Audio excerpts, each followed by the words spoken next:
Hi, and welcome. I'm your host, Bassam Mohammed El Sayed Gonzalez, here today with Professor Mark Moreno. Professor Moreno, could you give us a little introduction? Hi, as you said, I'm Mark Moreno. I am a professor at Andrews University, your professor. Um, I've been at Andrews for 27 years, and I teach placemaking design studios. I teach um, person environment theory classes. I have a graduate level class called Kitchens and Baths, where the students have to design one kitchen and one bath. I teach drawing and graphics, and that's all passions for me. But I also have another passion that is I'm a founder and director of Renaissance Kids Architecture Camp, which just before COVID was face to face in a room with 20 plus children, throughout the summer, and we did all kinds of activities, building things in the community like birdhouses, playhouses, stage sets, and sitting spaces, sometimes made out of masonry, for different organizations that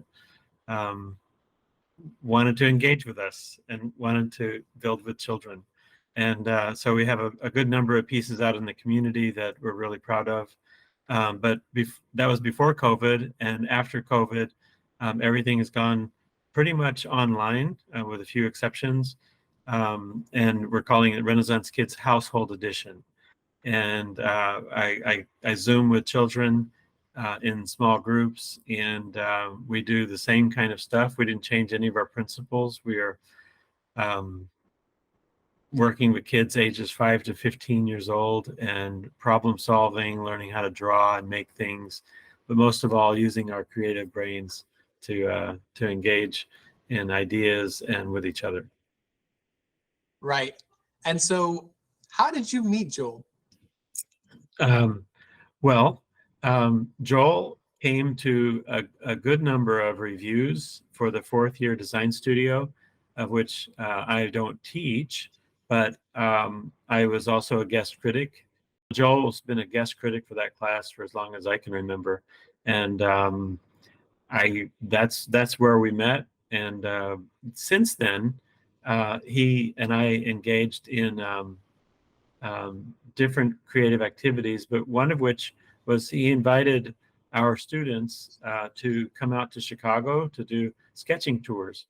And so I attended a couple of those, and ever grateful. He's just been a friend of our department for many years now.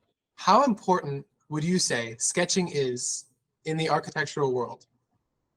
One, doing anything with your hands is important. Hands-on learning, essential. Joel, more than anybody perhaps that I know, is a prolific sketcher, and that is inspiring. But to go back to your question specifically, we use words to communicate ideas, and when a sketch can evolve at the same time as the words are coming out, which you do quite well, Bassam, by the way. Thank you. The language of architecture, the language of sketching, the brain, the hand, the eyes, what you're seeing and what you're conveying as an idea. Nothing can compare to that. And could you tell me what makes Berman Design different from other firms that you've seen, other offices? I think Joel is, he's an architect and he's a good one, but he's also an educator. And that comes out in conversations with him, just when we're just having friendly, casual conversation. He's an educator, and he takes it really, really passionately. That's why I recommend students also to a firm like that, because I hope that our students go and find work at offices that isn't just work. It's about continued learning. Thank you so much, Professor Moreno, for joining me today. Thank you for your insight. Well, thank you for having me. Best of luck to you at Berman, Berman Designs.